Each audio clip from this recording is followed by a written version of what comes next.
अहिल्यानगर जिल्ह्यामध्ये आभाळ फाटल्याची परिस्थिती जी आहे ती निर्माण झालेली आहे। खरं तर काल रात्री झालेला जो पाऊस आहे तो ढगफुटी सदृश्य पाऊस असल्याचं यावरून दिसून येतं आहे।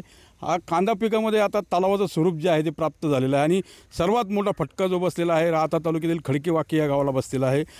अनेक पिकं जी आहेत पाण्याखाली आहे, रस्ते देखील पाण्याखाली आहे।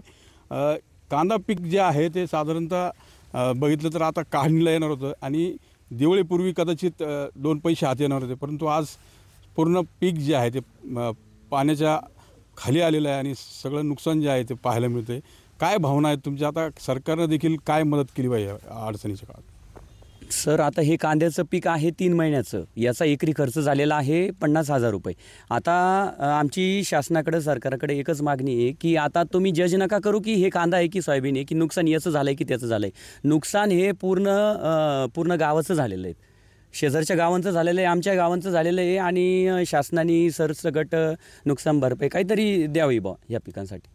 आता या परिसरामध्ये बघितलं तर शेजारी ऊस देखील झोपलेला आहे, वादळी वाऱ्यामुळं ते पिकं पण पाण्याखाली आहेत। तर हे साधारण आपण जर बघितलं तर कांद्याला एकरी किती खर्च येतो आणि त्यामधून आता एक तर बाजारभाव पण नव्हते, त्यात कुठंतरी आशा होती की दिवाळीपूर्वी कांद्याचे 2 पैसे मिळतील, पण ते पण मिळताना दिसत नाही।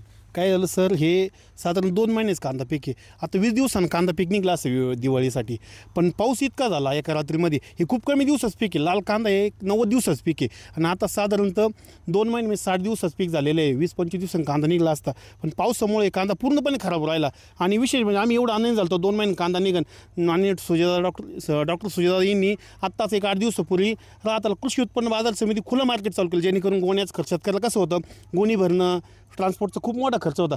दादांच्या प्रयत्नाने खुलं मार्केट चालू झालं।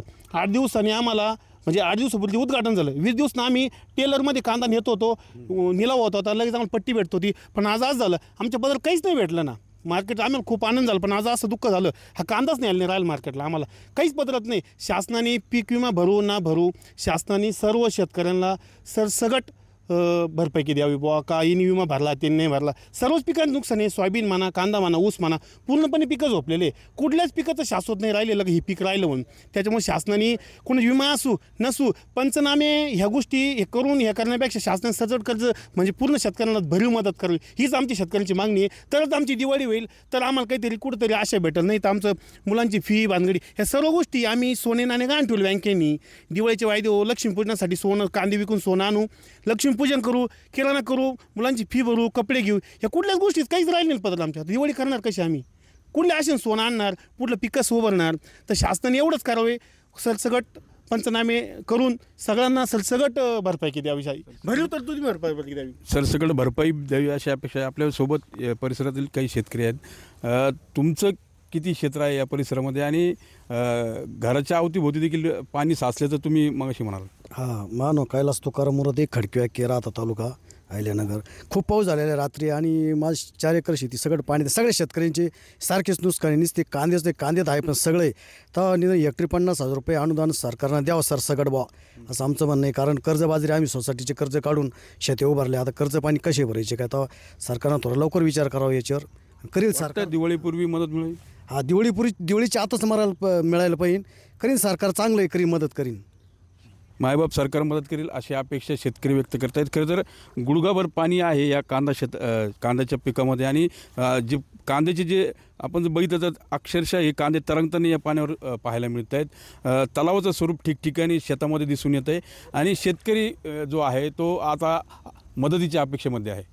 मनोज गाडेकर, TV9 मराठी, राहता अहिल्यानगर।